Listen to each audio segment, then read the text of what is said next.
Hamil di luar nikah masih menjadi faktor penyebab pernikahan dini. Di Indramayu, Jawa Barat, misalnya, ada 459 dispensasi nikah yang diajukan. Pengadilan agama setempat mengungkapkan, pengajuan yang berasal dari remaja berusia kurang dari 16 tahun tersebut mayoritas disebabkan pernikahan dini. Gitu juga di daerah lain, di Kabupaten Bantul. Pusat Studi Wanita Universitas Muhammadiyah Yogyakarta melansir, pencetus pernikahan dini umumnya karena faktor hamil di luar nikah. Lantas, bagaimana Islam menilai tentang pernikahan dengan perempuan yang dalam kondisi hamil? Majelis Tarjih Muhammadiyah mengungkapkan, ada dua pendapat ulama tentang masalah ini. Pendapat yang membolehkan dan pendapat yang mengharamkan. Pendapat pertama menjelaskan, tidak ada dalil di dalam Al-Quran dan hadis yang menyampaikan bahwa perempuan hamil tak boleh dinikahi.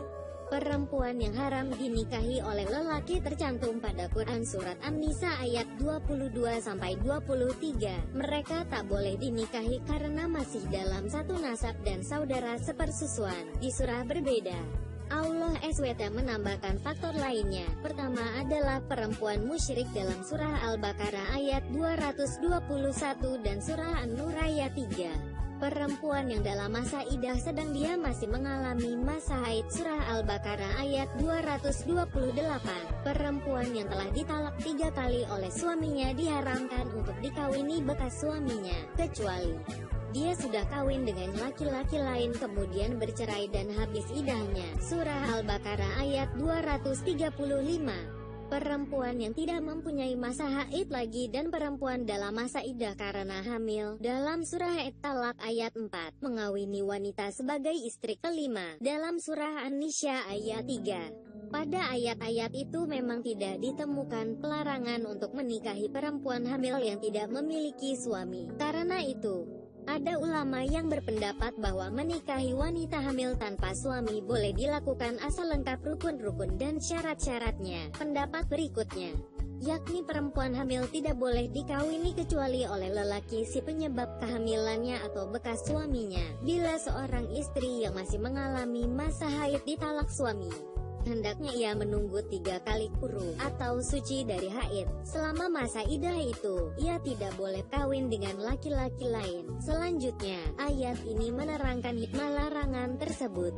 Diketahui dengan jelas apakah bekas istri itu dalam keadaan hamil. Bekas suami boleh rujuk dalam masa idah ini jika menghendaki islah. Dalam Quran Surah At-Talaq ayat 4, Allah SWT pun menjelaskan, dan perempuan-perempuan yang hamil, waktu idah mereka itu ialah sampai mereka melahirkan kandungannya. Menetapkan hukum perkawinan wanita hamil dengan laki-laki penyebab kehamilannya dapat dilakukan dengan kias, yakni mengkiaskan kepada perkawinan atau rujuk bekas suami dengan bekas istri yang sedang hamil dan dalam masa idah. Lelaki yang menghamili perempuan dapat disamakan dengan lelaki yang rujuk dalam keadaan hamil. Perempuan yang hamil dapat disamakan dengan wanita yang dalam masa idah karena hamil. Pun sperma dari lelaki yang menyebabkan kehamilannya. Faraj kedua perempuan itu adalah tempat menyemaikan benih dari kedua lelaki itu.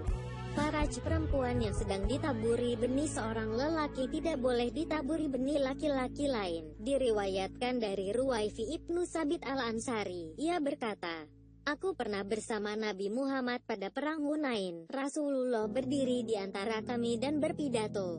Dilarang seseorang yang beriman kepada Allah dan hari akhirat menumpahkan airnya, maninya, di atas kebun orang lain. HR Ahmad, Ustaz Ahmad Sarwat dari Rumah Fikih Indonesia menjelaskan, sebagian kecil ulama ada yang berpendapat untuk mengharamkan tindakan menikahi wanita yang pernah dizinainya sendiri. Paling tidak tercatat ada Aisyah, Ali bin Abi Thalib, Al-Bara, dan Ibnu Mas'ud radhiyallahu anhum ajmain. Mereka mengatakan, seorang laki-laki yang menzini wanita maka dia diharamkan untuk menikahinya. Begitu juga seorang wanita yang pernah berzina dengan laki-laki lain, maka dia diharamkan untuk dinikahi oleh laki-laki yang baik, bukan pezina. Bahkan, Ali bin Abi Thalib mengatakan, bila seorang istri berzina, maka wajiblah pasangan itu diceraikan. Begitu juga, bila yang berzina adalah pihak suami, tentu saja dalil mereka adalah zahir ayat yang kami sebutkan di atas.